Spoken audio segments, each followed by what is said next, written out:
Yes, bwana, sisi wote tunajua kwamba NASA kupitia mpango wake wa Artemis 2 ilituma wanaanga wanne kuelekea mwezini, na safari yao kuzunguka mwezi jirani yetu wa karibu kabisa kule angani iliandaa njia ya kutua mwezini na hatimaye kujenga kituo cha kudumu huko.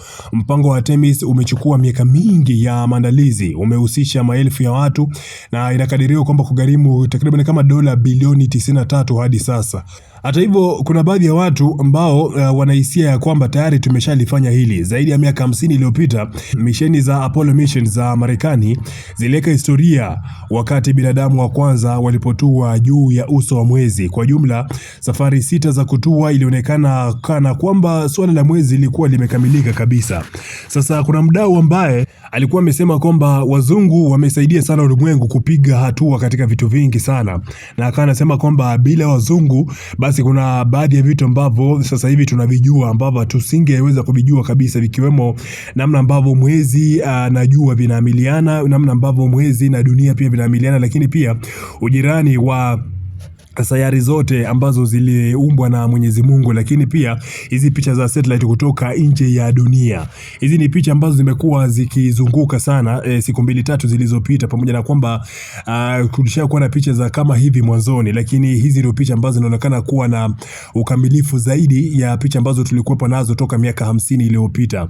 Sasa kuna mtumiaji mmoja wa mtandao wa X ambaye ameandika haya bwana, kufuatia kile kinachoendelea huko angani na safari ya wanaanga wa Artemis 2 wa Marekani ambao wamevunja rekodi ya safari ya kihistoria huko mwezini. Nasema kwamba duniani kusingekuwa na watu weupe, yani wazungu, haya yote basi tusingelijua. Sasa nataka nikuulize na wewe pia, unahisi kwamba wazungu wamechangia kwa asilimia ngapi katika matukio haya ambayo tumekuwa tukutana nayo, hususan matukio ambayo yanahusiana na viumbe ambavyo vipo nje ya dunia na pia vitu ambavyo vimejengwa ambavyo havipatikani ndani ya dunia, safari za kwenda mwezini, kurudi, safari za kuchukua picha za satellite ambazo zinaonyesha muonekano wa dunia kama unavyoona kwenye picha hizi hapa ambazo zimechukuliwa na satellite nje ya dunia.